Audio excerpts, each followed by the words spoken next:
Hi, with this video I want to start to dive into the world of web frameworks in Rust, and I want to start with Rocket. Rocket is not the only web framework in Rust, but it's one of the most famous, I can say.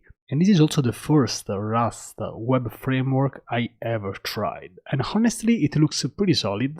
For this video, I'm just going to keep it simple with a basic Hello World example, just to get a feel for how things work.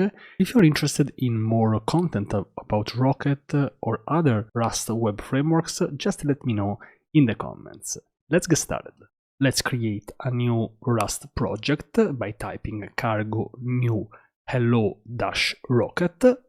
We step into this directory and then we can open this with any IDE we want. For example, VS Code. Here we have a basic project. We need to add just one dependency, Rocket version 0.5.1 in this case. Then we go in the main.rs file. Let's remove this one and let's start from scratch. We need to define a macro on the first line. So macro underscore use extern create Rocket. Rocket is the web framework. And then a simple get request that returns a string. Let's keep it super simple in this case. Get slash fn index that returns a static string.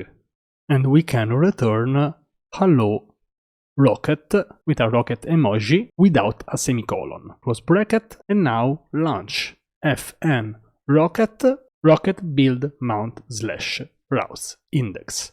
Let's try it out. Let's open a terminal on the right side, cargo run. This usually takes a while the first time we compile it. And there we go. We have very nice colors here. We can click here on this link.